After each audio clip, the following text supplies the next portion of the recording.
I feel like you should turn Favreau into a verb. Favreau? What does that mean? whenever you beat someone in a Twitter fight, I'll just respond with Favreau! 6 exclamation points. Please don't do that. Please don't do that. Welcome to Pod Save America. I'm Jon Favreau. I'm Dan Pfeiffer. On today's show, Trump reacts to more bad economic news by telling Americans to stop buying our kids so many toys. It's a real thing. He also admits that he's not following a Supreme Court order, in part because he seems to believe that a photoshopped picture of Kilmar Abrego Garcia's knuckles is real. We'll talk about what's going on in our elderly president's big, beautiful brain. We'll also talk about how Democrats are responding to Trump's first 100 days, including my conversation with Michigan Governor Gretchen Whitmer, who told me she believes we're in the middle of a constitutional crisis, just one day after she hugged the man responsible before an event where she thanked him for saving a Michigan Air Force base. Lots going on with Gretchen Whitmer, so tune in for that later.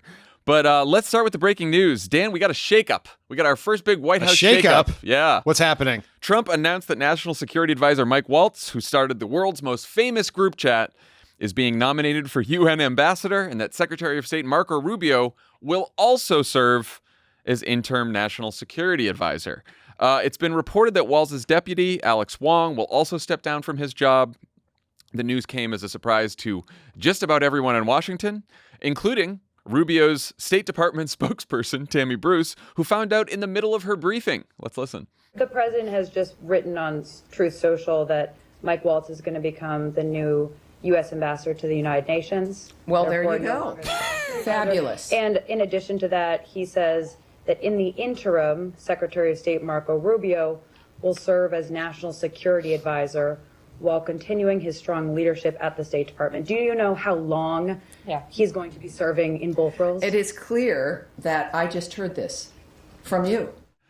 I'm no expert here, but is that what usually happens in the briefings? The spokespeople learn news from the reporters? When it does, it's very interesting. So the guy who started Signalgate is now up for a job that requires a Senate confirmation hearing. Lil Marco gets a second job and more opportunities for Trump to emasculate him in public. And Trump's pal Laura Loomer, the proud Islamophobe and 9/11 truther, is taking credit for Waltz and Wong's departure. She texted a one-word message to Politico, "Loomered." What do you make of all this? Where would you like to begin? With loomered as a verb? Yeah, that's a whole thing. Yeah, she loomers people. That's great. I feel like you should turn Favreau into a verb. Favreau? What does that mean? whenever you beat someone in a Twitter fight, I'll just respond with Favreau! 6 exclamation points. Please don't do that. Please don't do that. Here's what I think to make of this whole thing. It is not unusual, although 102 days is an unusually short period of time, but it's not unusual for a president to have to make a personnel change early. You know, you hire these people, maybe they fit in, maybe they're not the right person, you got to make a change. So hiring the wrong person is not the sin here. The sin is how they executed this. Just like do the timeline of events here. Well, Signalgate was weeks ago when everyone called for his firing. Trump defended him, said it wasn't a big deal, sent out every Republican in America to defend him. Then Michael Waltz goes out on TV this morning to show for the administration. Then it is leaked to disgraced right-wing journalist Mark Halperin that these firings are happening. Then no one in the White House seems to know, so it takes a long time for anyone of consequence to be able to confirm it. Then hours later, as you pointed out, Trump announces via Truth Social that Mike Waltz is going to become the ambassador to the United Nations, a job that is vacant 102 days of administration because Donald Trump had to pull the nomination of the person of Elise Stefanik because, like Mike Waltz, he had nominated a bunch of people from the House during the most narrow House majority in like a century. There's Senate confirmation for that. It is also a job where it's bad to invite reporters to group chats involving top secret information. He has no plan for who is going to replace Mike Waltz, so he appoints the Secretary of State, a person who has an entirely other job that requires them to travel the world, making it very hard to be the interim National Security Advisor, a job that largely requires you to be in the White House running a policy process. Well, it requires you to be in the White House unless you conduct most of your job over Signal. I get that. That is true. That is a good point. And so and then the Tammy Bruce that he points Marco Rubio that, but no one in the State Department. Marco Rubio might have learned in that moment with Tammy Bruce that he was being the interim national security advisor. I like to think that's probably what happened. It's just There are so many hard things that happen for presidents, so many tough decisions, so many tough things. And when they screw up the easy stuff, it should make you really worried about the hard stuff. And they fumbled every bit of this through the process. It's a giant mess. What happened to Susie Wiles running a tight ship? Yeah, I never really bought that one, John. She, even around the 100 days, there's some interview where she was like, yeah, she succeeded because she never tries to calm Trump down or change things or anything, but she does. She's really good at creating a process and like getting things in order for be a process. So I'm like, yes, it seems like this process got away from her a little bit. Yeah, it seems like they all do. So everyone obviously like went right to Signalgate on why Waltz lost his job, got a promotion. Who knows what it is? But The Atlantic did some reporting on this, and apparently like Signalgate was just one of many issues that he had. But way before Signalgate, there was this view that he wasn't MAGA enough for the rest of the crew, that he was too much of a neocon, too much of a hawk for this. Hence the loomering. He didn't play well with others, couldn't manage his staff well. Apparently, not only did he piss off Laura Loomer because I guess he wasn't enough of a fucking lunatic, but he pissed off Susie Wiles, speaking of Susie Wiles, because he treated her like staff, reportedly, when that's not what you do to the White House chief of staff, because she's the chief of staff. Could you read me back Susie Wiles' title again? Yeah, she would be the chief of staff. Of staff. Yeah. I remember I think it was maybe Dennis McDonough telling us he'd gotten some advice from former chiefs of staff, and the best chiefs of staff are the ones who think the emphasis goes on staff, not chief. Yeah. Seems like Susie Wiles falls in the former category there. Right. It was also funny right after this Mike Waltz announcement. There was a picture of him that Reuters caught from Wednesday's cabinet meeting, or Tuesday, whenever the fuck it was. And it's just a picture of him on Signal. And they zoom in, and you can see he's got a conversation with J.D. Vance and one with Marco Rubio and a call from Tulsi Gabbard and another message from Steve Witkoff. So he just has his phone out in view of the cameras, texting people on Signal. Yes, that is irresponsible, as we've said before. It's A, irresponsible to use Signal. It's B, irresponsible to use Signal on live television. But it's also a violation of the Presidential Records Act. Yeah. They're doing all of this to avoid creating records that could then be subpoenaed one day by obsequious prosecutors or a Democratic majority or whatever else. That keeps getting glossed over by the idiocy of adding Jeff Goldberg to the group chat. Right. Yeah, there is we've skipped over the whole Presidential Records Act. You're required all that bullshit. What are your thoughts on whether Mike Waltz actually gets confirmed to be the UN ambassador? Because he's now going to have to do a confirmation hearing. Like, he's answered some reporters' questions, or he used to answer a few reporters' questions about Signal. A lot of what he said to the reporters was just lies. Now he's going to have to go to a Senate confirmation hearing, be under oath, and answer even more questions about Signal, which is probably not great for him, not great for Pete Hegseth, not great for any of them. You raising these questions has happened before anyone in the Trump administration raised those questions. unless this was like punishment. Maybe it's not a promotion. Maybe it's just punishment. Now you have to go to the confirmation Donald Trump realizing that he asked this guy to give up his congressional career for 102 days of humiliating servitude and was just looking for a place to put him. And also, if you look, there was some reporting on this before, that one of the reasons why Trump did not fire him in the outset was he didn't want to give his critics a win. Mm-hmm. So by being able to pretend that this is some sort of promotion to this necessary but vacant position, he can continue to live in that reality. Will he actually get confirmed? I think that's an open question. This is not an easy no. Trump doesn't care about this guy. So this isn't like sinking RFK Jr. or Hegseth. Like, will he be able to answer those questions under oath? Will that go well? It's a good question. Who knows? I mean, one thing's for sure. It guarantees that the whole Signal scandal is in the news for another day, someday down the line, whatever the hearing is. So that's fun. People had stopped talking about Signal. Yeah. And so Trump waited to the exact moment when it finally faded from the news to then bring it back fire up. This guy and bring it right back up again. Just master communicator, that one.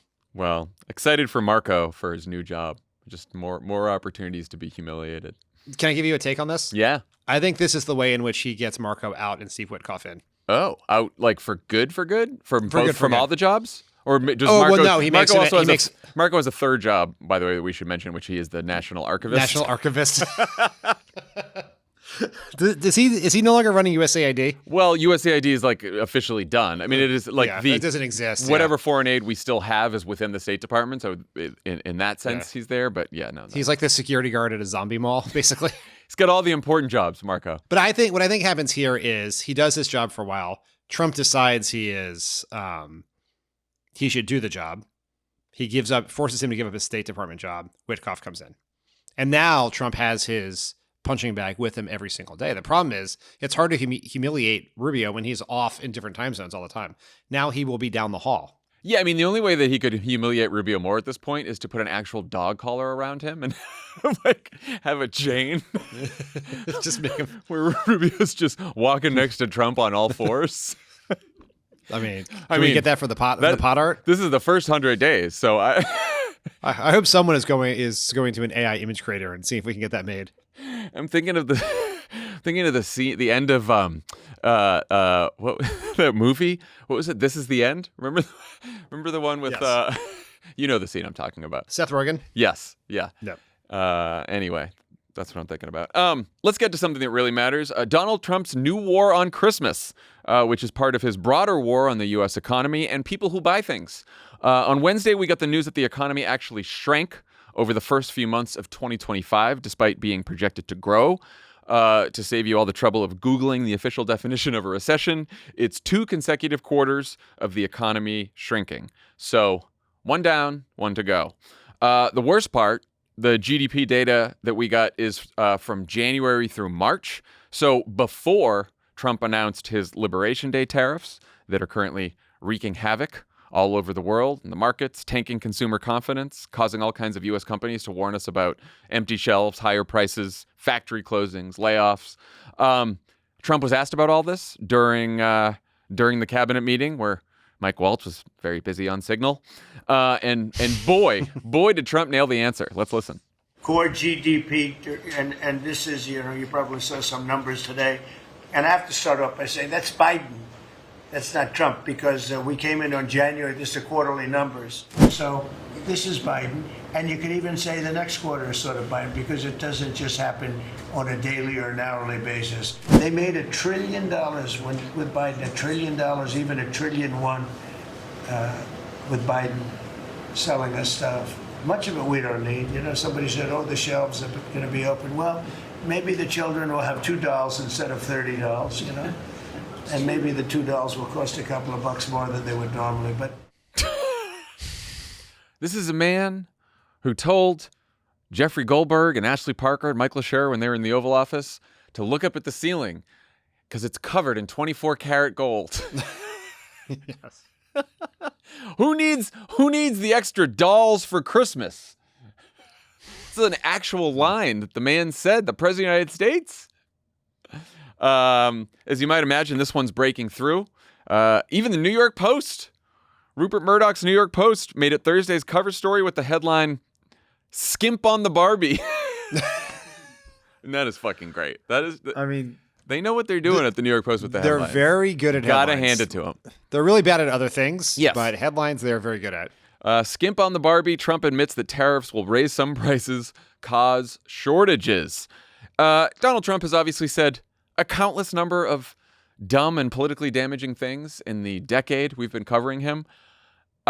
This has to be in the top 5, top 10, top 20. What do you think? Top 10, at least. Top 10, it right? would be mentally painful for us and the audience to try to go through them one by one to figure out, to rank them. Yeah. That would be bad content. I mean, dumb is impossible, but if you're also including politically damaging, the guy gets elected again against the odds because they think, well, at least he'll be good for the economy and he'll bring prices down. Then he's like, fuck you, you don't need that many toys.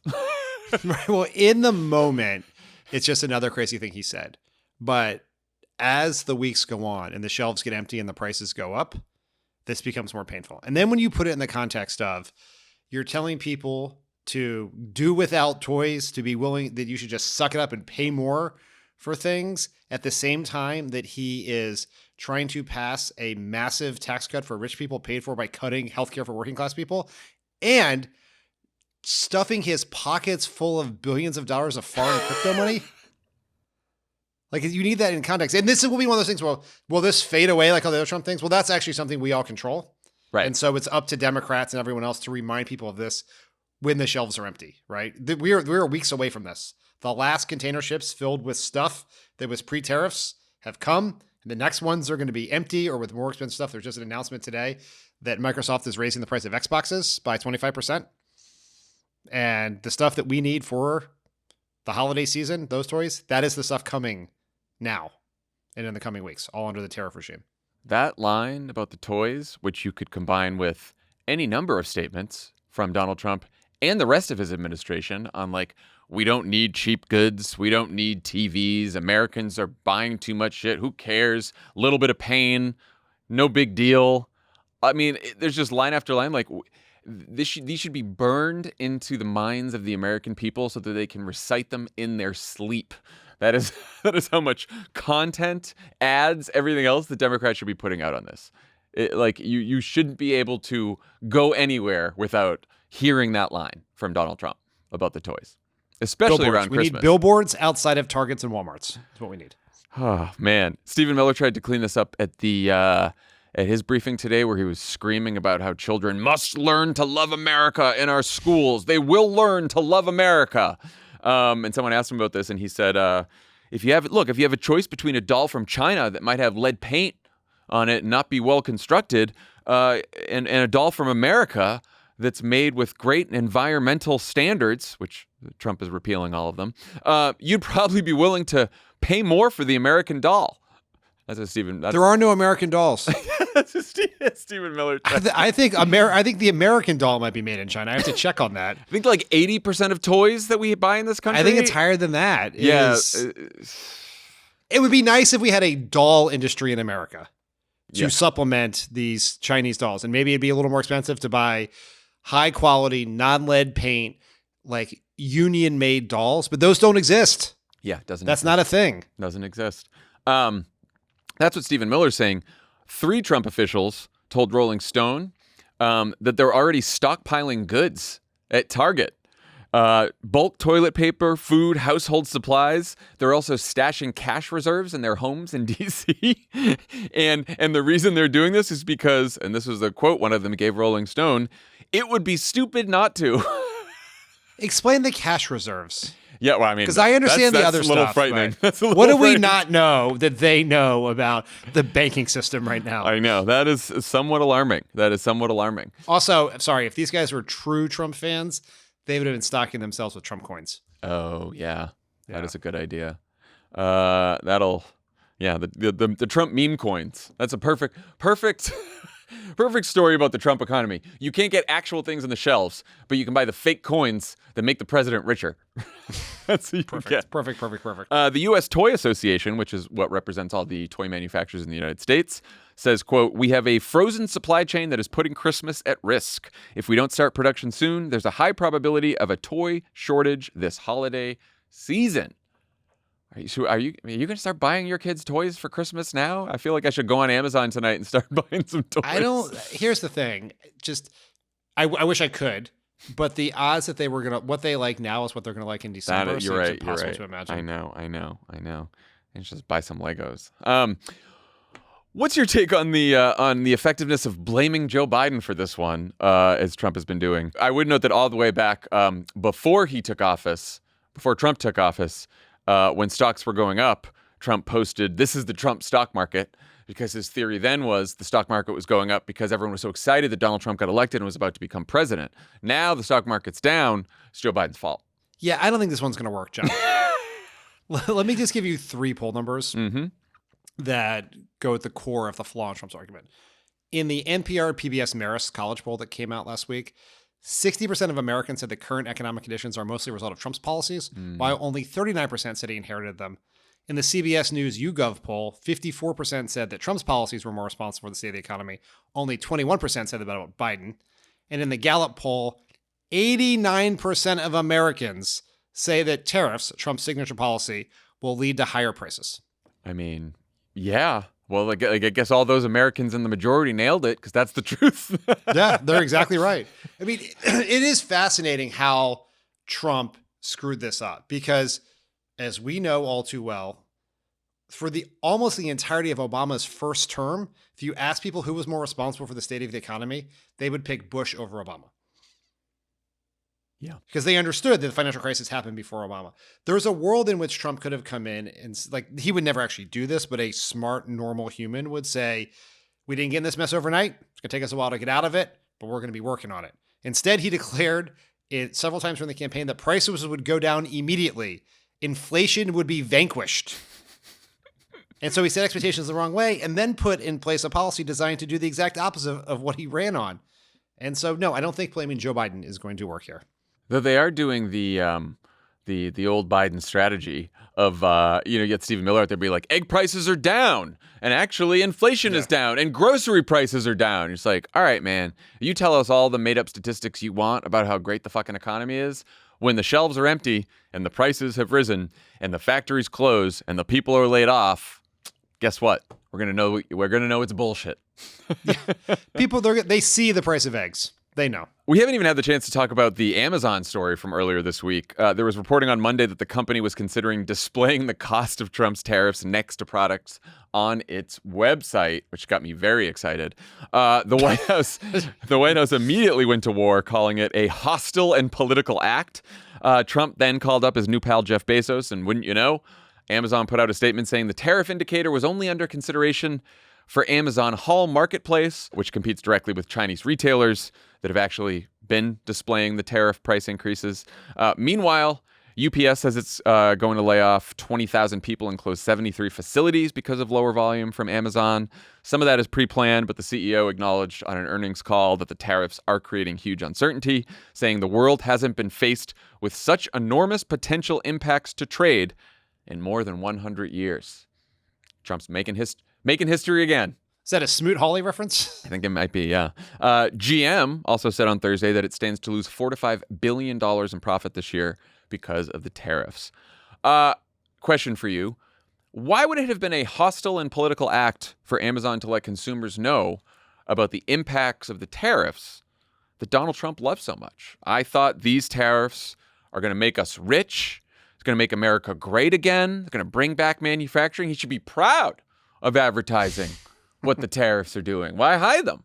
Well, I think here in the dystopian wannabe dictatorship in which we live, anything that could possibly be described as criticism of the regime is a hostile political act. It's true. It's why Trump is directing the Department of Justice to investigate his critics like Christopher Krebs and Miles Taylor. It's why he's going after companies who he thinks don't share his interests. It's why they're going after universities. And so, yeah, of course they view this as a hostile political act. Also, most importantly, it exposes the giant, idiotic lie at the center of the tariff policy, which is that the foreign government pays the tariff, not you. Does Bezos think a pissed off Trump could do more damage to his companies than Trump's trade war? It seems to be like that's the calculation he's making by being like, oh, no, I would never do that. And he's still playing nice with Trump right now.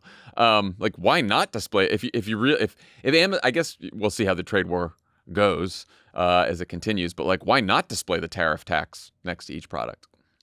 I think pretty clearly Trump could do more damage to Jeff Bezos' companies than the tariffs could do, because Blue Origin, his space company that exists to send Katy Perry to the moon, depends on government contracts. Amazon gets a ton of government contracts for delivery of and logistics stuff. Yeah.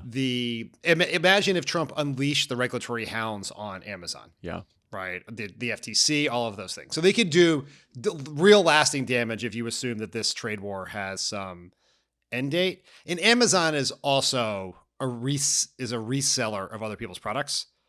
The people who is really in their interest to do it is the people who make and sell the products themselves, like car companies, right? So you understand, like Amazon, whether they're not necessarily the one, like they're going to lose business over this, but they're going to lose business whether the tariffs are indicated or not. If you're a company that makes a product whose cost is about to go up, you want to show your people, your customers, why that price is going up, that it's not just you jacking prices up. Amazon, one way or the other, doesn't I don't think may not care that much. That makes sense. They should care. It would be the right thing to do, but Yeah. that's never really been their deal. So Bezos still in Trump's pocket for now. Yeah, it's working out great for him. Yeah, I'd say. he's crushing it. Pod Save America is brought to you by Hiya. Typical children's vitamins are basically candy in disguise, filled with 2 teaspoons of sugar, unhealthy chemicals, and other gummy additives growing kids should never eat. That's why Hiya created a super-powered chewable vitamin.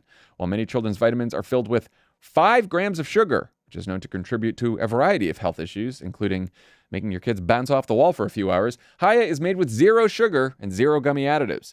Yet it tastes great, and it's perfect for picky eaters, like my son Charlie. Hiya fills in the most common gaps in modern children's diets to provide the full-body nourishment our kids need with a yummy taste they love. Emily's picky too. Yeah, that's why. So buttered noodles for the 2 of them. The whole buttered noodles is I come home and there's just it's buttered noodles again. So that's Wow. why I'm always eating on my own. That's sad. Teddy will eat anything. Teddy's gonna be an eater like me. Oh, that's cool. Yeah. Formulated with the help of pediatricians and nutritional experts, Hiya is pressed with a blend of 12 organic fruits and veggies, then supercharged with 15 essential vitamins and minerals, including vitamin D, B12, C, zinc, folate, and many others to help support immune system, energy, brain function, mood, concentration, teeth, bones, and more. It's non-GMO, vegan, dairy-free, allergy-free, gelatin-free, nut-free, and everything else you can imagine. Every single batch is third-party tested for heavy metals and microbiomes in a qualified GMP-compliant lab using scientifically validated testing methods, so you know the product is safe and nutritious. I was not worried about my vitamins having heavy metals in them, but it's good to know. And cross that off the list. Hiya is designed for kids 2 and up and sent straight to your door, so parents have one less thing to worry about, like heavy metals. Like I said, we love Hiya vitamins. Charlie's been taking them for a couple of years now, ever since they started being a sponsor a couple of years ago. And boy, he loves them. And we love that they don't have sugar in them. And we love that he's getting all his vitamins and minerals now. And are you tired of battling with your kids to eat their greens? Hiya now has Kids Daily Greens and Superfoods, a chocolate-flavored greens powder designed specifically for kids, packed with 55-plus whole food ingredients to support brain power, development, and digestion. Just scoop, shake, and sip with milk or any non-dairy beverage for a delicious and nutritious boost your kids will actually enjoy. We've worked out a special deal with Hiya for their best-selling children's vitamin. Receive 50% off your first order. To claim this deal, you must go to hiyahealth.com/crooked. This deal is not available on their regular website. Go to hiyahealth.com/crooked and get your kids the full body nourishment they need to grow into healthy adults. Pod Save America is brought to you by Helix. You got a Helix mattress, right? I do have a Helix mattress. Don Lux? Wow. Boy, does this guy listen. Because you're a Look at that. Look at that. Talks for a living? No, listens for a living. And you're trying to become a back sleeper, right? I am, but it's just simply Slow not going? happening. I would love God to lie down facing up and falling asleep, but instead, right on my stupid fucking face. I love my Don Lux though, so comfortable. My partner was out of town last night, and so, oh man, did I watch 4 hours of YouTubes. I just watched 4 hours of YouTubes in my extremely comfortable Don Lux bed with my extremely comfortable linen sheets. Honestly, sounds like a dream. It was awesome. It's a great night's sleep. Don Lux, Helix, great brand, great company, doing great work with these mattresses. Everybody's unique. Everyone sleeps differently. That's why Helix has several different mattress models to choose from, each designed for specific sleep positions and feel preferences. You can take the Helix sleep quiz and find your perfect mattress in under 2 minutes. Watching a lot of YouTubes about science. You learn anything? I'm really getting How about into the science of sleeping well? No, none of that. I'm really interested in Helix. In Helix, intuitive understanding of relativity. Like not just to Oh, know how boy. it works, Oh, but boy. to have it feel intuitive. 'Cause it's so unintuitive, you know? It's unintuitive. The speed of light. Why is there a speed limit? I'm being around. The Helix lineup offers 20 unique mattresses, including models with memory foam layers to provide optimal pressure relief if you sleep on your side, models with a more responsive foam to cradle your body for essential support in stomach and back sleeping positions. I'll tell you what's not relative. The quality of the sleep you're going to get on this Helix mattress. There you go. Helix knows there's no better way to test out a new mattress than by sleeping on it in your own home. That's why they offer a 100-night trial and a 10 to 15-year warranty to try out your new Helix mattress. Plus, your personalized mattress is shipped straight to your door, free of charge. Go to helixsleep.com/crooked for 27% off site-wide, plus free bedding bundle, sheet set, and mattress protector with any Luxe or Elite mattress order. Exclusive for listeners of Pod Save America. That's helixsleep.com/crooked for 27% off site-wide and a free bedding bundle, sheet set, and mattress protector with any Luxe or Elite mattress order. HelixSleep.com/crooked. Trump also made some non-tariff news during his 100 Days Week celebration that might be of interest to the Supreme Court. During a contentious Oval Office interview with ABC's Terry Moran, Trump was asked about the Supreme Court's order that he facilitate the release of Kilmar Abrego Garcia. Here's how it went. The order from the Supreme Court stands, sir. Came into our country illegally. You could get him back. There's a phone on this desk. I could. You could pick it up, and with all the power of the presidency, you could call up the president of El Salvador and say, send him back right now. And if he were the gentleman that you say he is, I would do that. But the court has he's ordered not. you to facilitate that. I'm not the one making this decision. We have lawyers that don't want to do this. But the buck stops in this office. No. I follow the law. You want me to follow the law? If I were the president that just wanted to do anything, I'd probably keep him right where he is. Supreme Court. And on his knuckles, he had MS-13. There's a dispute Well, over that. wait a minute. He had MS-13 on his knuckles tattooed. Oh, he had some tattoos that are interpreted that way. But let's move on. Wait a minute. Hey, Terry. He did not Don't have the do that. letter MS-13. It says MS-13. That was Photoshopped. So let me That was Photoshop, Terry. You can't do that. Hey, they're giving you the big break of a lifetime. You know, you're doing the interview. I picked you because, frankly, I never heard of you, but that's okay. But I picked you, Terry, but you're not being very nice. This is not the most important part of that, but I picked you because I didn't know who you were. I think there's a chance for us, Dan. That's true. We just got to get into the right signal chat. Just sneak right in there. Yeah. So for those of you who missed this particular storyline, what happened there is at some point they had Trump in the Oval with the there are tattoos across Kilmar Abrego Garcia's knuckles, and the White House decided to Photoshop on top of the photo of the tattoos on his knuckles MS-13 because they have decided to buy into a conspiracy that the marijuana leaf stands for M, and then there's an S, and then there's this that stands for the 1, and this that stands for the 3, and they've put it all together. There's a bunch of red string on a billboard somewhere, and so they gave it to Trump, and he held up the picture that said MS-13. There is, of course, no MS-13 on his knuckles, which you can see from any picture of him, of his knuckles. You can see it in any of the pictures from El Salvador. Also, actual people who've conducted decades of research on MS-13, law enforcement officials who've prosecuted MS-13, they say they've never seen those tattoos associated with MS-13. Obviously. Well, like, why would you possibly do that? Just right, like maybe they should get T-shirts that say "I am guilty." Like, it's absurd. I think this story has not gotten enough attention. Yeah, you think? The President of the United States sat in the Oval Office and communicated to the world a photoshopped image alleging that someone was part of a gang. Like that is like, it really sort of glossed by in the midst of it. Like, this is an incredibly... Also, we've talked about tattoos in relation to the Tren de Aragua Venezuelan migrants that they are shipping to El Salvador.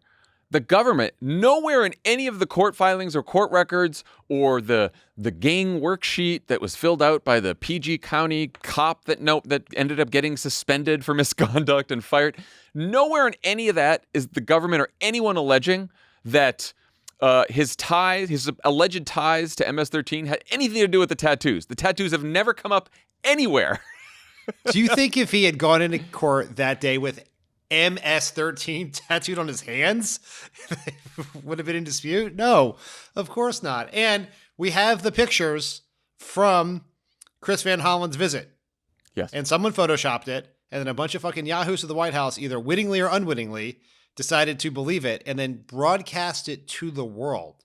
Like, I know the president has immunity. Thank you, Supreme Court.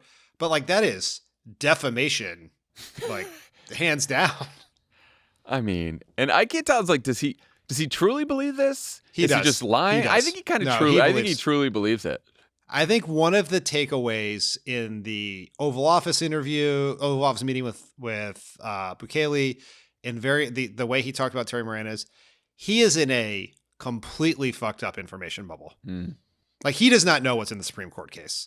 Like, maybe he has some sense it's not as clear cut as the Stephen Miller 9/0 thing, but he hasn't read it. He doesn't know. He's not reading anyone who's going to tell him what the real truth is. Frankly, most people around him don't seem to be either. And I think Trump 100% believes it. And I think some of the people around him probably believe it. I think Stephen Miller is like a pathological liar, pathological many things, just a sociopath. But It's a pathogen. Yeah. But he is lying all the time about everything, knows he's lying, doesn't care. And Trump trusts Stephen Miller, as he has said many times before and told interviewers and everything. So I think that Stephen Miller is just feeding him a bunch of shit about immigration, and he's just, buying whatever Stephen Miller says because he knows that he doesn't really like immigrants, and he wants to get a bunch of people out of the country. And beyond that, he doesn't want to get into the details, Yeah. His natural assumption is that Kilmar must be an MS-13. Yes. And so anything that validates that notion, he will automatically believe. So the New York Times also reported this week that the White House has sent a diplomatic note to Bukele asking him to release Abrego Garcia, which the dictator apparently declined.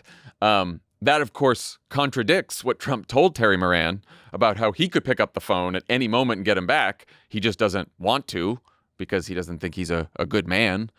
But then he also said he didn't because his lawyers said it wasn't a good idea.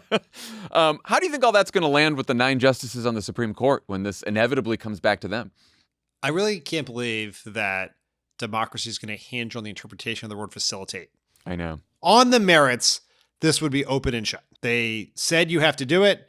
He said on national television that he could do it. He said he has not done it. And then they assume just covered his ass by sending this fake note that Bukele knew to reject. And I think the reason they did that is because if you look at the Supreme Court decision and they draw the distinction between facilitate and effectuate, and you could see a situation where the government says, okay, we tried, we asked to get him back, but then now the Bukele said no. Now this is squarely in the realm of foreign policy and diplomatic relations, and the court can't tell the administration, the executive branch, how to run their foreign policy. We tried, sorry. That might have worked were it not for Trump sitting in the Oval Office telling the world through Terry Moran that actually I could pick up the phone myself, but I just don't want to, and also my lawyers don't want to. It all comes down to the willingness of the court to force a confrontation with Trump. Yeah. They wrote the decision to give some space to avoid a confrontation, and Trump is now forcing it. And when push comes to shove, will they actually again demand he do it in stronger language? Yeah. And you could say, look, I could see Thomas Alito and then who knows who else saying, oh, they did send the diplomatic note and they tried, So they tried to do that, but I don't know if that's going to be enough for anyone who's a straight shooter. I hate to tell you this, John, but well, look, John Roberts is just calling balls and strikes. A judge in Texas, another judge, multiple judges have ruled this now, just ruled today as we're recording this on Thursday, that Trump's use of the Alien Enemies Act to send people to El Salvador without due process is illegal. That no, you cannot just say that we are being invaded by a foreign government because you somehow make the connection that Tren de Aragua is invading the country at the behest of the Venezuelan government. There's just no evidence of that, including, by the way, the State Department says there's no evidence of that. Trump's own State Department, and there's a cable that says that. And so the judge ruled it's illegal. And what's interesting about that is it is a Trump judge. It is another conservative Trump judge is like, no. And that's actually a big deal because the Supreme Court has not touched this part of this yet, which is the use of the is Trump's invocation of the Alien Enemies Act constitutional? Is it the appropriate place to use it? And that's going to end up at the Supreme Court too. And I think that's a tough one to prove as well. I'm not a constitutional scholar here, but of course it doesn't fucking allow it. The whole point is that you have to be invaded, and you can't just make up fake invasions. You cannot make up fake invasion. Street gangs. Yeah. How will the Supreme Court rule? Don't know. But once again, on a pure common sense level, they should not be allowed to use this law to deport people without due process. Yeah. And at least we've started this case with at least one Trump judge has said this is a no-no. So we'll see what the others say. One bit of good news we wanted to touch on before moving on. Columbia University activist Mohsen Madawi, who was arrested in April at his naturalization interview, was released by a federal judge in Vermont on Wednesday who likened his detention to the McCarthy-era Red Scare. speaking outside the courthouse.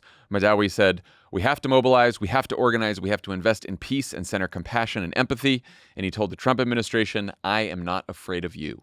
What do you think? Do you have the sense that the tide may be turning on the student visa purge?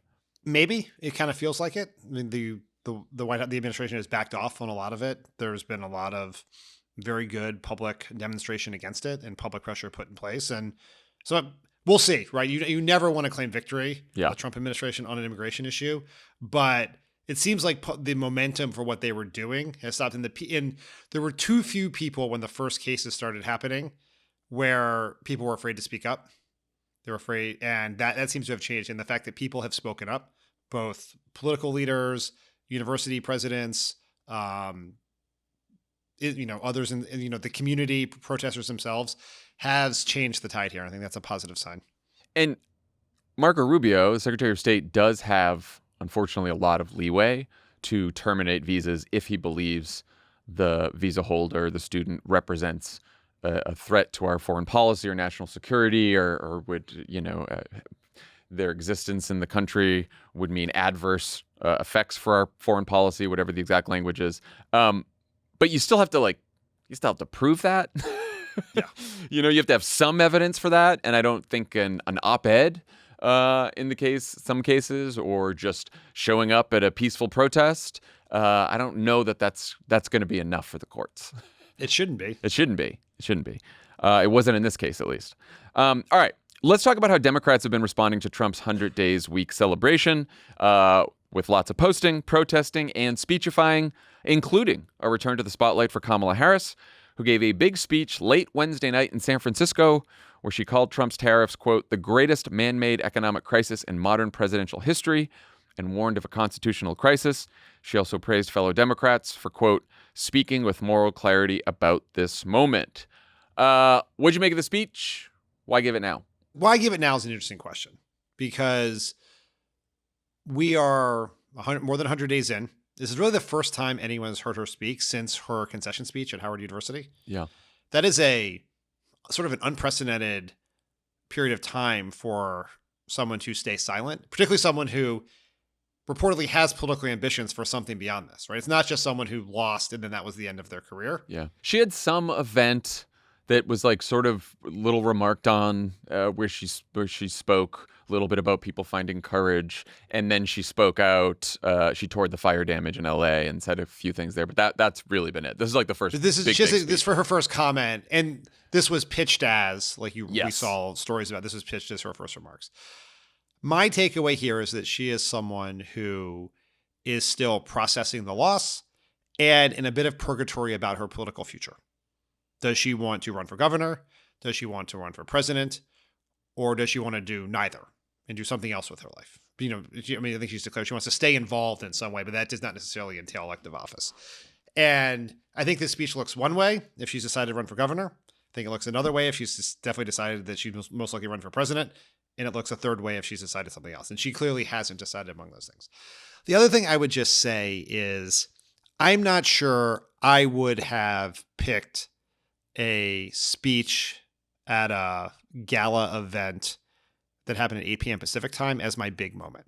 Like, there was probably another way to do this. If she really wanted, maybe she had just agreed to this because it's an organization that has supported her and she supports, and so she was going to make the best of it. But then her people, just told all the reporters this was like a big moment. Once they started previewing it was more than just like, I was going here anyway, and so I was just speaking. If it had been me, I would have let the air. I would have done something else earlier. It doesn't even have to be I actually would have not done a speech as my first comment. I would have found a place, you could be in conversation somewhere. You could do a podcast. One example I thought was she could go on the I've Had It podcast, which is, where she had been before when she was vice president, did a great job. Just obviously Pod Save America, the door is open at any time, but just find a way to just have a more fulsome conversation about everything.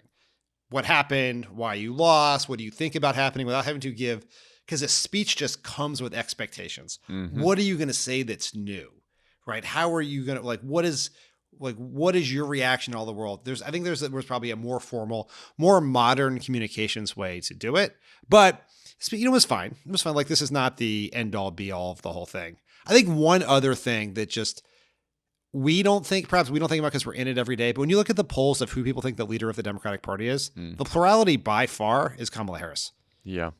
I think It's like 28, 30%. How much do you think that's a function of name ID and the fact that she the was other just people in there one who have was name on the IDs. ticket, you know? She is. I don't think she is. It's not. We have not given her the task of being leader of the nominee. Of course. She hasn't asked for it, but she is a big voice.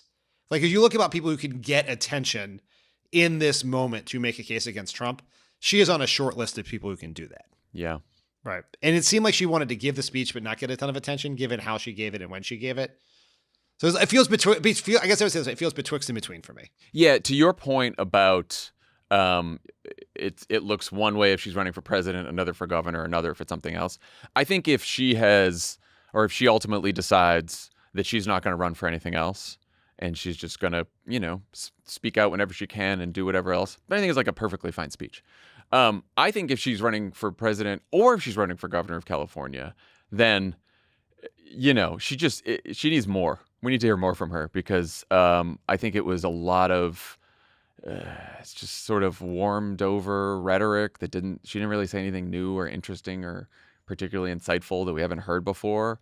And look, I don't think this is anything that a consultant or a speechwriter or anyone can give you. I think like this needs to come from her. I think if she wants to run for president again, she wants to be governor, like she has to decide what she really believes, what she really cares about, offer some actual ideas. And she said at the end of the speech, like, I'm not here to give you all the answers. That's fine. It's a first speech.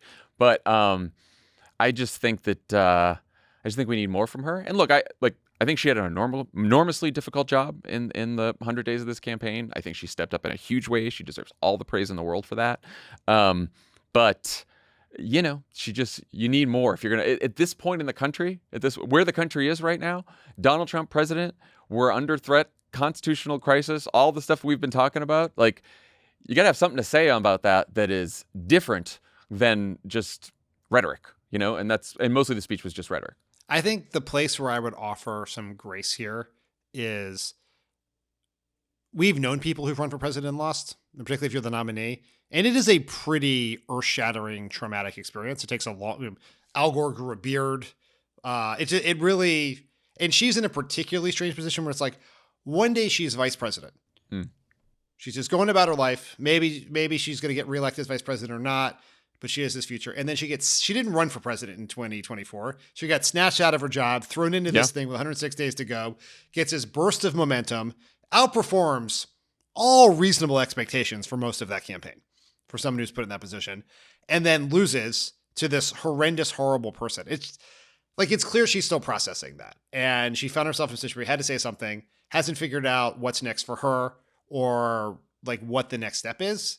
And so it's just like, yeah, everything you say about what she said is correct. It's just, she's in a difficult position. I think is worth it. She is, but this predates this speech and her difficult position. It's like, I really want Kamala Harris to sit down and it's like, no notes, no advisors. What do you think's happening to the country right now? What is bothering you? What do you want to fix? And what do you really want to fight about? Just tell us. No notes.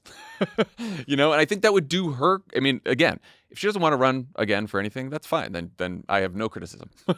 But if you want to, like, this is the big leagues, right? You want to be president of the United States or you want to be governor of the biggest state in the country, got to step up, So that's my thought on that. Another Democrat out there this week, perhaps inadvertently, was Michigan Governor Gretchen Whitmer, who spent Trump's 100th day with Trump in Michigan at an airbase that he agreed to keep open and expand, which is something that Whitmer had been pushing for since Biden was president, and had multiple calls and meetings with Trump about.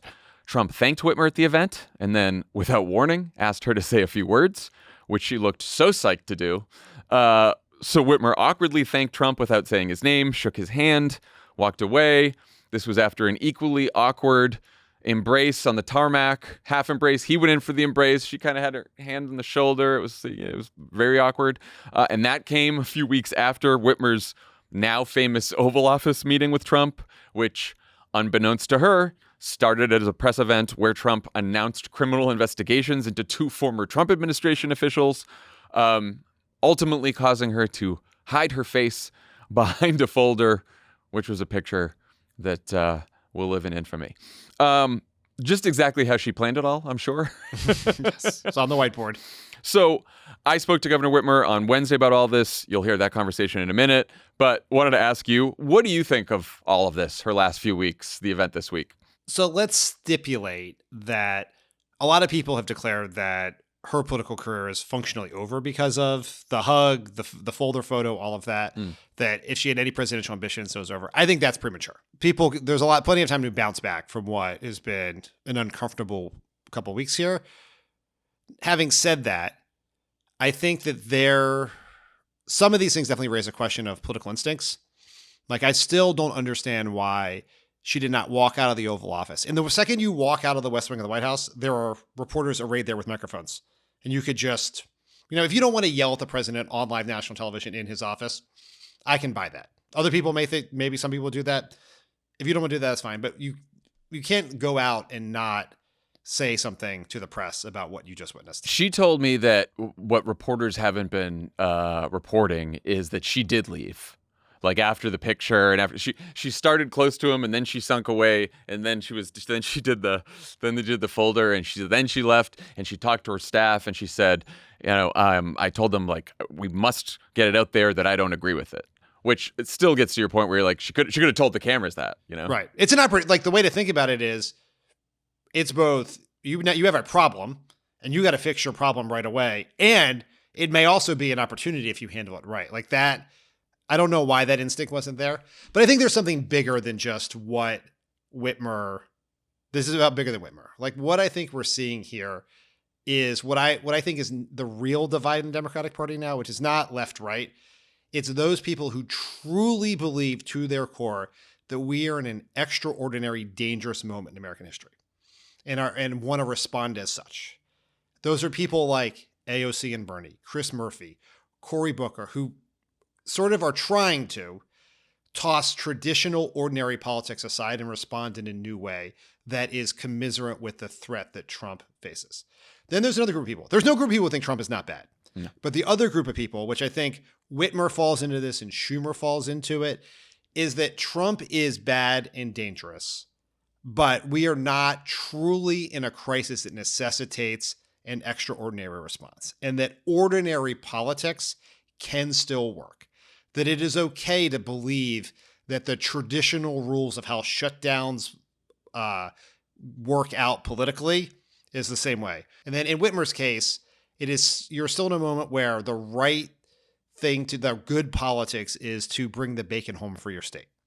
Now, she is right that this is an important thing, and she's been working on it a long time. You do want to help your state. And I am sympathetic to Gavin Newsom when he had to kind of play nice to ensure that California didn't lose out on aid after the wildfires.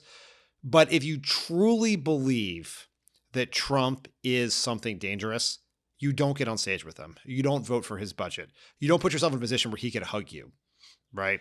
And you're willing to take, and your state could pay a price for it, but you're going to fight back on all the other terrible things that Trump is doing to your state. And you're not just focusing on this one particular project, which comes at the expense of all those other things. Here's what's wild about the Whitmer thing is the two different factions you laid out. Like, I totally agree with that. But when you listen to this interview, she basically picks both. And that was what's wild to me. Like, I thought that when I asked her, are we in a constitutional crisis? Is he really a threat? All this kind of stuff, that she would try to make an argument that normal politics works, and I'm not going to get into that, and I'm thinking about my state and all that kind of stuff, which is, again, I don't agree with that, but it is a cohesive argument. It's very weird to me that she at one point was like, yeah, yes, we're in a constitutional crisis. Yes, people should be scared. I read her J.B. Pritzker's quote from one of his speech where he called for mass protests and resistance in the streets. And she said, I agree with that. And I agree with what AOC and Bernie are doing. And then she was like, but I'm mad that pundits, they think they know what's going on the ground in Michigan and what Michigan people care about. And it's like, you gotta pick something. You gotta pick a lane. And like, again, I didn't with her want to focus on the folder or being at the event or the hug or anything like that, because it's like, even being civil to Trump, a lot of this is optics, and I get it. I get the odd position. And like, I totally understand if you are a governor, you want to help your state and you need to work with this guy and talk with this guy about some stuff to help your state.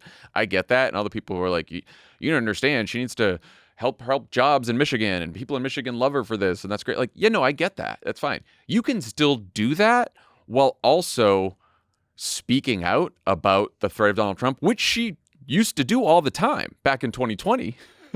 When she was dealing with him in COVID, she was dealing with him in the pandemic and criticizing him pretty intensely. So something has changed. She's either gotten some advice from people that I don't think is good advice or not. But like, I just don't understand why you can't really say it's a constitutional crisis, that we're in a constitutional crisis, and then also say like, but yeah, I just needed to talk to him and hang out with him and not bring up all these issues.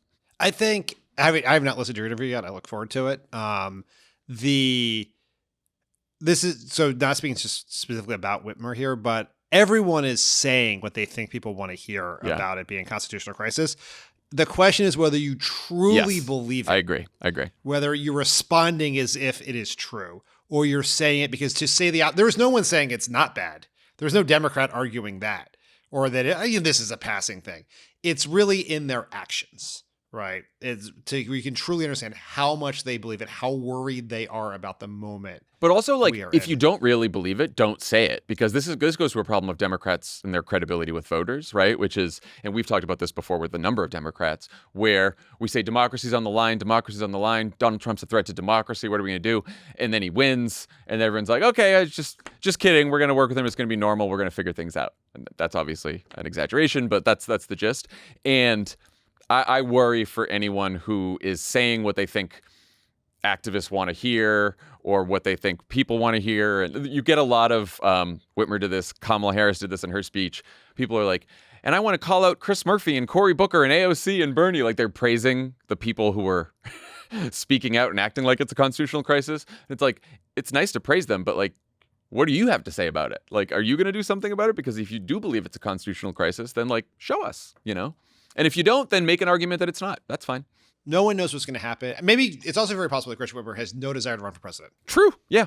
Like, she could have run in 2024. And she might not. Yeah. Like, after Biden dropped out, like that was an option for her. So she may not even want to do it. But for people who are thinking of running for president, I just can't imagine that there's going to be a lane for people who underreact to Trump. Yeah. And I'm saying, like, and even if one of the reasons I asked her about some like Michigan specific actions he's taken, it's like, even if you're not going to run for president and your whole thing is I want to stand up for the people of Michigan, like, he's investigating Michigan colleges, he's like taking visas away from Michigan students, he's like trying to freeze education funding for Michigan. Like, if you're going to talk to him about the airbase, which I agree you should, like, maybe bring up, hey man, why are you doing this to my state? Like, you got to do both. Okay, we're going to take a quick break, and when we come back, you can all hear what Whitmer herself had to say about all of this. Pod Save America is brought to you by Armor Colostrum.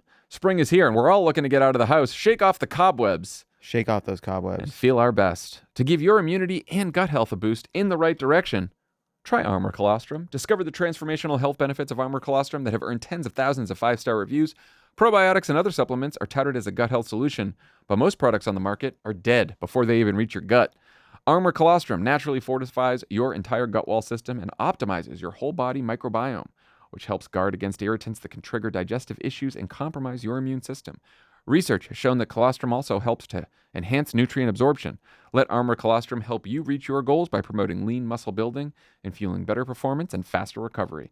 Colostrum bioactives have also been shown to reactivate hair follicle stem cells and activate collagen production, promoting hair growth and enhancing skin radiance.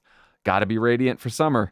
Can't go into the summer not being radiant. Must be radiant. That would be a disaster. Gotta have the radiance. We've worked out a special offer for our audience. Receive 15% off your first order. Go to tryarmor.com/crooked or enter crooked to get 15% off your first order. That's tryarmra.com/crooked. Governor Gretchen Whitmer, welcome back to Pod Save America. Good to be with you, John. So you were with Donald Trump yesterday in Michigan when he announced an expansion of the Selfridge Air National Guard base, I believe starting in 2028. You've been fighting to get that done for a long time. It means a lot of jobs. It's really good for the economy. You called it a big bipartisan win. said you appreciated Trump's partnership. What did it take to get that done with the president? Did he need convincing? Like, how did those discussions go? Well, I'll just start with this. Selfridge is a really important linchpin in Michigan's bases. We've got four. Selfridge is the place where we have our fighter mission. The A-10s have been scheduled to be retired. And so I have spent every year since I've been governor trying to get recapitalized a fighter mission. Through the 4 years, to be candid, under the Biden administration, I was trying to get this done. We did get tankers, which is great, but it's not a fighter mission. So soon as I had the opportunity for the first conversation at the National Governors Association dinner, I took the chance to say this is important. And ever since then, I've had a number of meetings and phone calls just to try to get this over the finish line. And I'm grateful that they were interested. I know they care about Michigan. I think defense is a place where they see a need, and it took a lot of work to get there, but it's the right thing for Michigan. There's no question that recapitalizing this, it's got $850 million impact on the state of Michigan. 30,000 jobs are connected to Selfridge. And so this is a BFD. And I'm glad that we got over the finish line. It doesn't mean I've abandoned any of my values. It doesn't mean that I'm not going to stand my ground and fight where we have to. But this is one of those moments where, as a public servant, you're reminded your job is to put service above self, and that's what it was all about. So you do this event with the president, then he does a political event in Michigan, which you didn't attend, where he attacks judges for, quote, trying to take away the power of our president. Then he does an interview after with ABC where he says he could facilitate the release of Kilmar Abrego Garcia, as the Supreme Court has ordered in a unanimous decision, but that his lawyers don't want to. Is the president not in open defiance of the Supreme Court at this point? Yeah, I mean, it's unconscionable. So many of the actions that they've taken in 100 days, the amount of damage that has been done. I continue to stay grounded in talking to Michiganders, and I can tell you that the tariffs are taking a toll. Job losses, concerns about, being able to afford an F-150. When I was at the White House, and that folder in that infamous picture, inside that were real stories from Michiganders about how hard the tariffs have already been on their families, on their businesses, small businesses alike. And that's who I'm fighting for. And so to see that, to hear that, you could see why, there's no way on earth I was doing anything beyond that press conference yesterday, because I think so much of what they're doing is damaging, not just here and now, but they're going to have long-term consequences in this country. And that's precisely why I think it's important that we are showing up, we are locking arms, and we are the party that is fighting for the average hardworking person in this country. I do want to get to the tariffs, but before we do you think we're in a constitutional crisis? If the Supreme Court has told the president to do something, he has decided not to do it. I think this is the second time he's done this. Yeah. He's also not enforcing the TikTok ban, just sort of ignoring that or ignoring the court's order on that.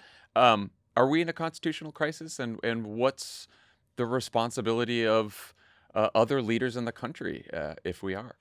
We are. And I think that no one is above the law. The thought that we've got an administration that is just blatantly violating court orders should, I think, scare everybody. This is a very serious moment. At the end of the day, I hope that we finally see some backbone out of some of the Republicans in Congress, to stand up to the courts to enforce their orders. I mean, there are a lot of people that aren't doing their jobs to protect the foundations of this country. And many of us are fighting the fights that we can, but ultimately the courts have got to be able to have the last word. And this undermines, I think, the foundations of our country on every level when this happens. The president went on to say in that interview that he's justified in ordering criminal investigations into people he thinks are dishonest. You were obviously unwittingly brought into the Oval for the press event where Trump ordered an investigation into one of his first-term administration officials because he said the 2020 election wasn't fraudulent. State election officials responded to that, saying they are outraged and alarmed. This was a cybersecurity election official. What was your reaction when you saw him do that and you were in the Oval? Well, as as Lovett said, there are no corners in the Oval Office, right? Yeah. I was brought in for what I thought was going to be a one-on-one meeting.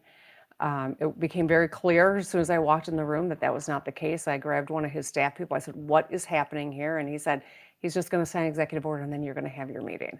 And then all of that transpired, and I gravitated from the front of the room to the back of the room, and that's when that picture was taken. But I also left the room. No one reported that. I left the room to go talk to my staff person and said, we got to get word out because the stuff that's going on in there, I cannot be associated with that. I do not endorse that. I'm not here for that. But I had to stay and have my meeting after that was done. So, it is not easy to navigate these times. But one of the things that I've learned is I've got to put the people of Michigan first over my self-interest, over maybe what people assume are going to be my political interests.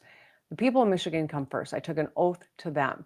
When I was in the Senate, we were in the minority. I was the Senate minority leader, and we had Republican control of both chambers of the legislature and in the governor's office. We got our teeth kicked in every day. I had colleagues who, when they finally wanted to do Medicaid expansion, a Republican governor wanted to expand Medicaid under the Affordable Care Act to Michiganders.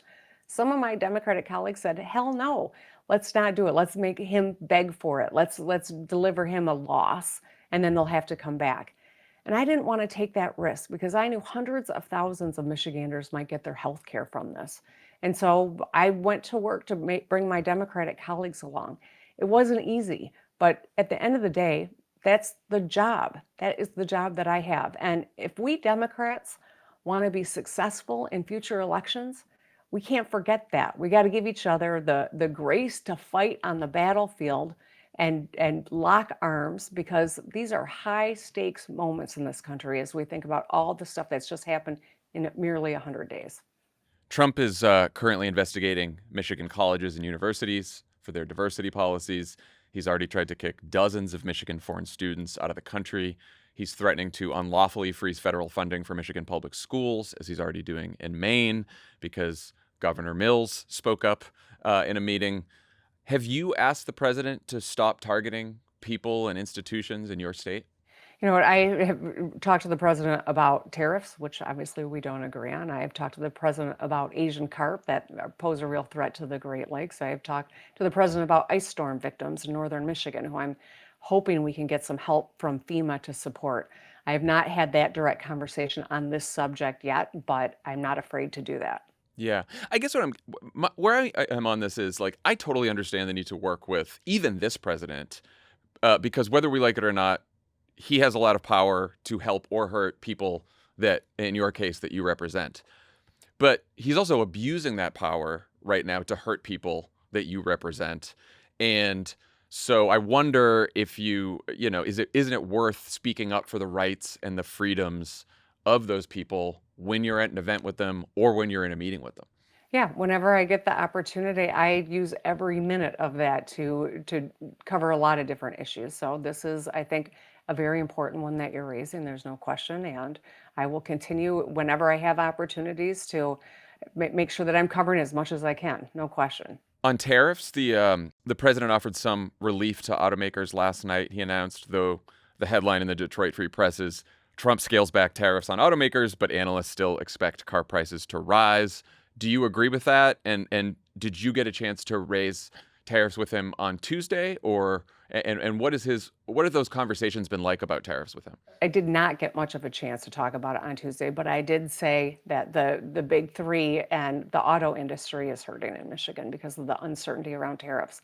Certainly this newest policy might be somewhat helpful on paper, but let's be clear, the uncertainty that has been created by a variety of policies without a stated goal and an obvious solution here is what is creating paralysis, what is creating animosity with our northern neighbors. Canada, who is intertwined with the Michigan economy, is all across the country, that's true, but especially in Michigan, and Mexico, treating our allies like adversaries. I mean, there's a big cost to all of this, and it is going to be borne by the American consumer. It is going to be borne by the person who gets laid off because their company doesn't make the investment that they had planned to. It's going to be borne by small businesses that can't stock up storerooms like some businesses have been able to in preparation for all these ups and downs. This chaos with this tariff policy has undermined the American economy and has taken money out of people's pockets, and that's the worst part of it. So a couple of tweaks every few days doesn't fix the problem. It actually perpetuates the pain. In your conversations with him, do you get the sense that he's persuadable on this issue? No. I'm sorry to say that. I mean, I'll just be blunt. I can tell you that I know that the auto companies are talking with the White House. I'm talking with them too. I know that they are talking with Secretary Lutnick and Commerce.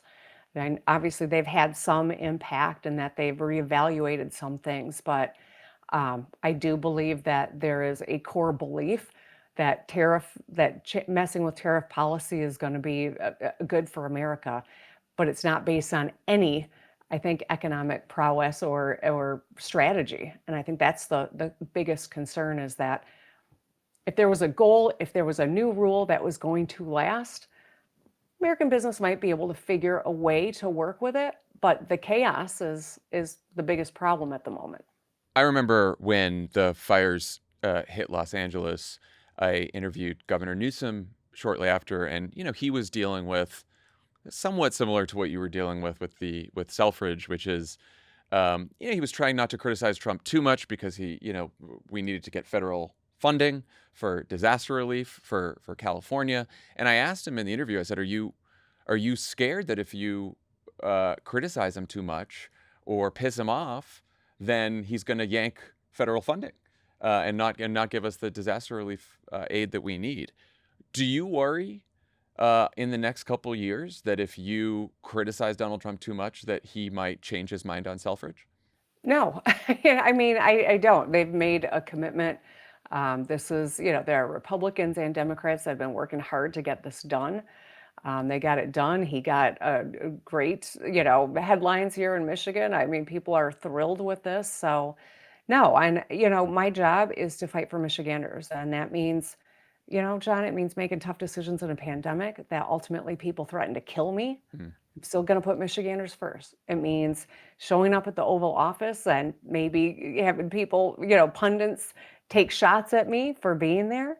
But that's putting the people of Michigan first. I can tell you right now that the people in Macomb County are often the ones that get pulled whenever there's a presidential election. They're the bellwether in a bellwether state.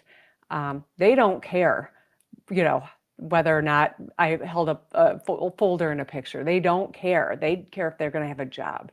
They care that their governor's fighting for them. And I think that's the really interesting difference here is the media in Michigan has been, it's all been positive. The reactions, not the media reactions, but the coverage, the people, the reaction of the real people on the ground.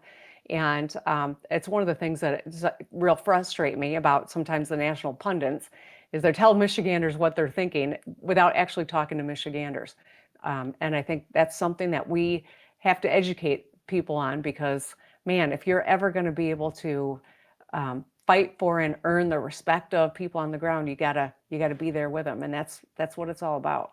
Your neighboring governor, J.B. Pritzker of Illinois, gave a speech this week where he called for mass protests, mobilization, and disruption. He said, quote, "These Republicans cannot know a moment of peace. They have to understand that we will fight their cruelty with every megaphone and microphone that we have." Do you agree with all that? Yeah, no, I do. I mean, I think I'm glad. I told JB, I don't know, a couple months ago, I'm glad he's out there. I'm glad he's fighting. You know what? I'm really glad that AOC and Bernie are out there fighting. I think it's going to be important. We got to be Avengers style, Every one of our voices matters. We have to work together. And ultimately, we're going to have to bring all these different groups of people that we're talking to, that we represent, together as well. So I don't fault anyone outside of Michigan for not understanding what's going on the ground. I just, take umbrage with anyone who assumes they know what's going on the ground without actually asking, because the real story is what's going on in real people's lives. Yeah. And obviously people in Michigan, just like elsewhere in America, are very concerned about, more than anything else, cost of living issues and the effects of this trade war. Do you think people in Michigan are also afraid of this president and wonder that if he poses a threat to democracy, if we're gonna have other elections? Yeah, I do think that that's a concern for a lot of people. If you're not worried about putting food on the table, yes, but if you're worried about putting food on the table or paying your electric bill, it's hard to think about anything else. And that's one of the things that, as I campaigned for Kamala Harris and Joe Biden before and Barack Obama before, I can tell you that, and Hillary Clinton, I can't skip Hillary Clinton, of course. We know that the personal economy is always going to be, front and center for people. And that's why we got to stay focused on how are Democrats making people's lives better. That's what I've done in Michigan. And I think that's why I've been able to carry this really swing state by double digits in 2 elections. We can't lose sight of that. Yeah. Last question. In your role as governor, are there other issues where you are looking to make progress by working with President Trump? And are there other fights you can see yourself having with the administration? Oh, yeah, we're going to fight like hell to protect people. The Medicaid cuts could be devastating if they go through. And we are working really hard. We've got a bipartisan group of Congress people that we are putting pressure on. 40% of the Michigan budget is federal. Rural hospitals will close if those Medicaid cuts go through to pay for, that tax break that no one's calling for. So yeah, we're going to fight on all these battlegrounds. I'll also say I'm going to continue to try to get help to protect the Great Lakes from Asian carp. I am going to try to get that FEMA declaration for people in northern Michigan who were devastated by the ice storm last month, some of whom still don't have power a month later. So I've got big things that I still want to try to get done with the feds, but we're gonna fight to protect Michiganders, fight to protect fundamental rights and the rule of law too. Governor Whitmer, thank you so much, as always, for giving us your time and coming on Pod Save America. Thanks, John. Good to be with you. One last moment from this week that we wanted to cover. On Wednesday night, News Nation held a virtual town hall with Trump, who called in, moderated by Chris Cuomo, Bill O'Reilly, and Stephen A. Smith, featuring Steve Bannon, James Carville, RFK Jr., talk about a dream blunt rotation, huh? We learned about this like hours before it happened. I thought it was a prank when I first saw it. I was like, this is not a cast of people who are actually going to be together. You sent me a message that said, here comes our A block for the show on Thursday. And I clicked on it hours later. So I clicked on it being taken directly into the town hall. I knew there was a News Nation town hall. You must have been like, what is going on? And when I turned on, there was just Stephen A. Smith and Bill O'Reilly. I mean, and Trump also, he called in, which is bananas. Bananas. Yeah.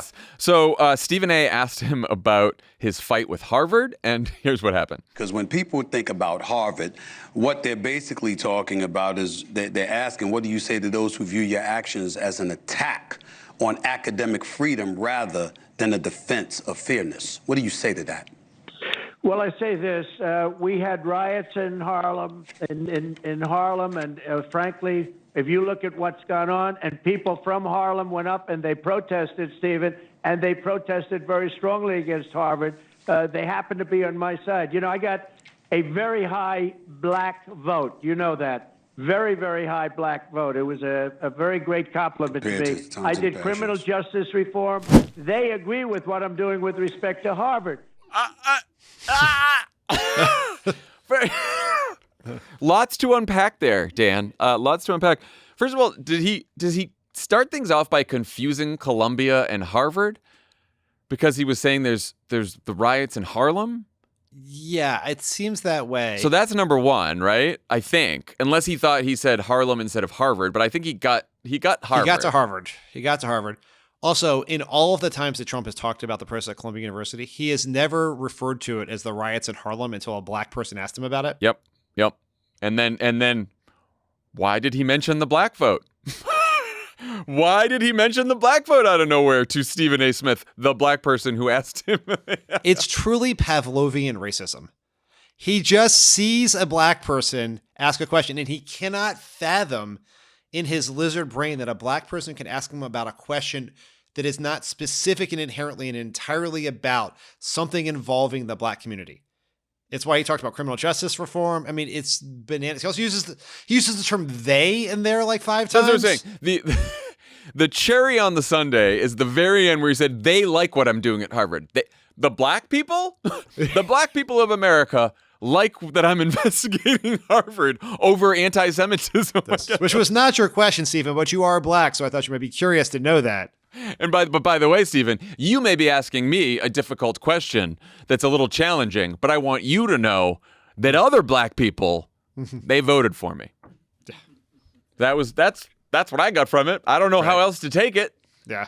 Things are going great. Anyway, that's our president. That's our president. America saw 4 years of that, and they were like, let's give us 4 more. Let's do 4 more. Maybe 8. Who knows? Okay. 2 quick things before we go. You got to listen to Shadow Kingdom. All the episodes are out now. You can binge it from start to finish. It's Crooked's newest podcast. It's called Shadow Kingdom, God's Banker. Over 1 million listeners around the world have already listened.